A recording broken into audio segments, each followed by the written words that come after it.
శ్రీమాత్రే నమ. ఈ వీడియోలో మనం కుంభరాశి వారికి డిసెంబర్ 16వ తారీఖు నుంచి 31వ తారీఖు మధ్యలో జరగబోయే పక్ష ఫలితాలు ఏ విధంగా ఉంటాయి అని పరిశీలిద్దాం.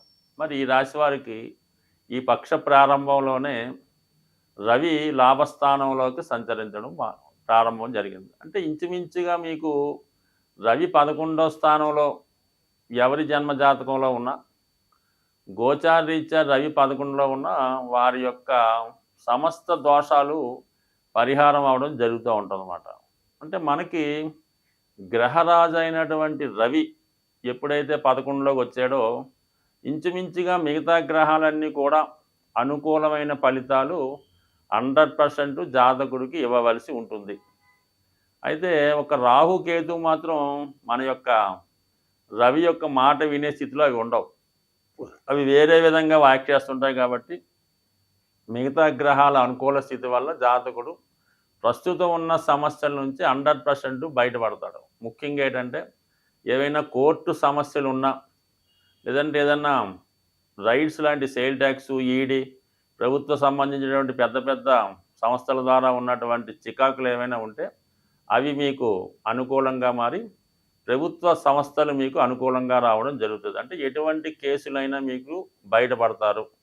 అలాగే ప్రభుత్వం మీ దగ్గర ఏమైనా ధనాన్ని సీజ్ చేసి ఉన్నా, మీ దగ్గర అదనంగా ఏమైనా ట్యాక్స్ వసూలు చేసి ఉన్నా ఖచ్చితంగా ఆ ధనం తిరిగి రావడం జరుగుతుంది. అలాగే మీకు ప్రభుత్వ పథకాలు, అంటే వాళ్ళు చిన్న స్థాయి వాళ్ళకి వచ్చే ప్రభుత్వ పథకాలు కానీ, విద్యార్థులకు వచ్చే స్కాలర్షిప్లు కానీ చాలా వరకు మీకు వచ్చే అవకాశం ఉంది. కాబట్టి చాలా వరకు ప్రభుత్వ సహకారం ఉంటుంది, రాజకీయ నాయకుల సహకారం ఉంటుంది, తండ్రి గారి సహకారం ఉంటుంది, దూరం అయిపోయినటువంటి మిత్రులు తిరిగి సహకరిస్తారు. కోర్టు సమస్యలు ఏమైనా ఉంటే అవి మీకు అనుకూలంగా రావడం జరుగుతుంది. చాలా నిర్భయంగా హ్యాపీగా ఉంటే అన్ని సమస్యలు సాల్వ్ అవుతాయి. ఏం తొందరపడక్కర్లేదు. ఎందుకంటే గత కొంతకాలంగా జన్మశని ప్రభావం వలన జాతకుడు అనేక రకాల ఇబ్బందులు, నిందలు, చికాకులు, అపవాదులు ఎన్నుకోవడం జరిగింది. అతి తొందరలో ఈ జన్మశని వెళ్ళిపోవడానికి ముందుగానే మరి రవి భగవానుడు అనుకూలించడం వల్ల చాలా వరకు సమస్యల నుంచి, అంటే ఎవరికన్నా జీవితంలో ఎటువంటిది ఏదైనా కోర్టులో ఏమైనా కేసులున్నా, క్రిమినల్ కేసులున్నా, లేదంటే ఎవరికన్నా మన అప్పున్నా వాడు ఎక్కువగా ఇబ్బంది పడుతుంటాడు. వాటి నుంచి బయటపడే విధంగా ఈ గ్రహస్థితి ఉంది. కాబట్టి మీరు అటువంటి వాటి నుంచి భయపడక్కర్లేదు. ధైర్యంగా ముందుకు వెళ్ళండి. ఓకే. దానికి సపోర్ట్గా కూడా ఇంకో గ్రహం రెడీగా ఉందన్నమాట. అంటే లాభంలో మనకి రవి గవర్నమెంట్ ఫేవర్ ఉంది. 6వ స్థానంలో కుజుడు నీచ పొంది వక్రించున్నాడు. అంటే అత్యంత బలవంతుడై ఉన్నాడు. ఇప్పుడు ప్రస్తుతం నీచలో ఉండి 6వ స్థానంలో ఉండడం వల్ల ఎప్పుడు కూడా పాపగ్రహాలు ఈ విధంగా ఉంటేనే ఎక్కువ ఫలితాన్ని ఇవ్వడం జరుగుతూ ఉంటుంది. కాబట్టి జాతకుడి మీద ఎటువంటి క్రిమినల్ కేసులున్నా, రుణదాతల ఒత్తిడి ఉన్నా, అప్పు కొరకు కేట్లో సమస్యలున్నా, అన్నదమ్ముల మధ్య లావాదేవీలు ఉన్నా, స్థిరాస్తి గొడవలున్నా, కబ్జా గొడవలున్నా ఖచ్చితంగా వాటి నుంచి మీరు బయటపడతారు. ఎంత గొప్ప క్రిమినల్ కేసు అయినా వారికి బెయిల్ రావడం కానీ, సమస్యల నుంచి బయటపడడం కానీ జరిగే అవకాశం ఉంది. చాలా వరకు ఈ కుంభరాశి, కుంభలగ్నం వారు ఇతరుల కొరకు ఇబ్బంది పడుతూ ఉంటారు. వీడు ఎవరికో సూటి పెడతాడు, లేదంటే ఇంకెవరికో హెల్ప్ చేస్తాడు, ఎవడో తగుకి సెటిల్మెంట్కి వెళ్తాడు. వాళ్ళు ఇతని మీద కేసు పెట్టి ఇతని లోన్ వేస్తూ ఉంటారు అన్నమాట. లేదంటే ఇతనికి జామీన్గా ఉండడం వల్ల ఇతనికి ఇబ్బంది పెట్టి నోటీసులు పంపుతూ ఉంటారు.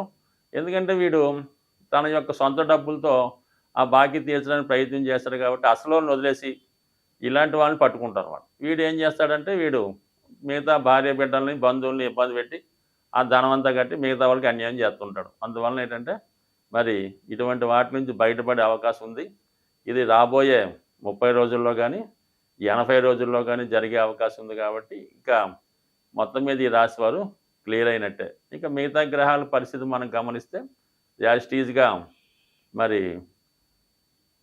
శుక్రగ్రహం 12వ స్థానంలో సంచరిస్తున్నాడు. అంటే 12వ స్థానంలోకి శుక్రుడు వచ్చాడంటే చాలా వరకు జాతకుడికి కంఫర్ట్స్ పెరుగుతాయన్నమాట. అంటే కోల్పోయినవి తిరిగి సంపాదించుకుంటాడు. దూరమైన వాళ్ళు దగ్గరికి వస్తారు. గతంలో పోగొట్టుకొని తిరిగి రావడం జరుగుతూ ఉంటుంది. అంటే తొందరలో మరి శుక్రుడు రాశిలో ప్రవేశిస్తాడు కదా. శుక్రుడు రాశిలోకి వచ్చాడంటే 100% జాతకుడికి ఆర్థిక సమస్యల నుంచి బయటపడతాడు. సౌకర్యాలు పెరుగుతాయి. దానికి ముందుగానే 12లోకి వచ్చాడు కాబట్టి చక్కగా జాతకుడు కొంత సౌకర్యాలు అనుభవిస్తాడు. దూరమైన వాళ్ళు దగ్గర అవుతారు.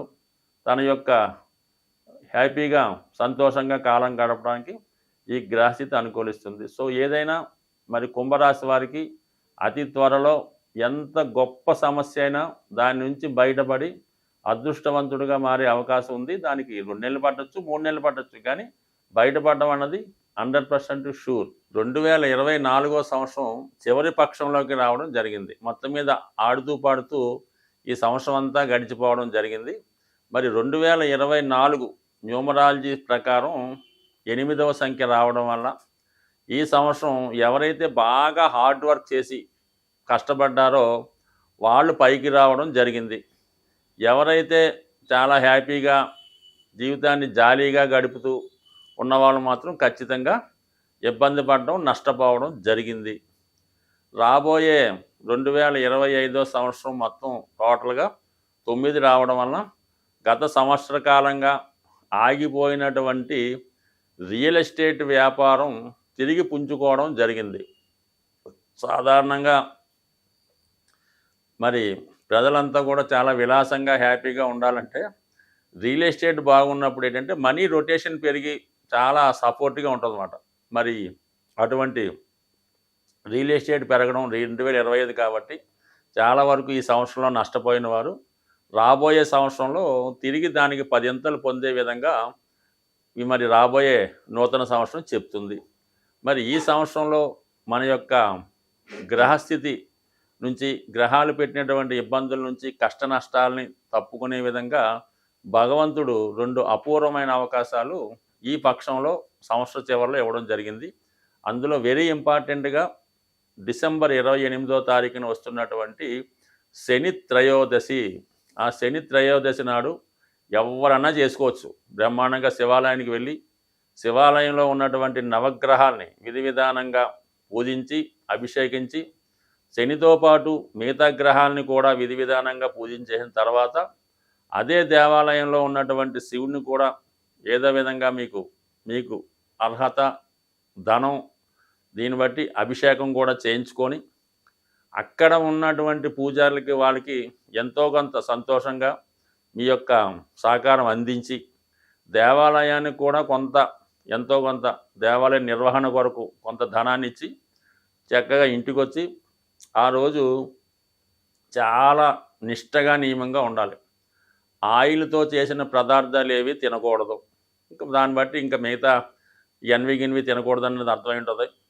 అలా చెప్పలేదు కదండి అని కొన్ని తినేవాళ్ళు ఉంటారు, కానీ ఎట్టి పరిస్థితుల్లో కూడా కేవలం ఫ్రూట్స్ అలాగే ఏదో జావ లాంటివి తాగడం, ఆ ఒక్కరోజు నేల మీద సాపేసుకొని సింపుల్గా పడుకోవడం, మంచాల మీద కానీ అలాగే మిగతా కార్యక్రమాల్లో కానీ భార్య పక్కన కానీ అలా పడుకోకుండా చాలా బ్రహ్మచారులుగా స్వామి అయ్యప్ప దగ్గరికి వెళ్ళినప్పుడు ఏ విధంగా ఉంటారో ఆ ఒక్కరోజు గడపండి.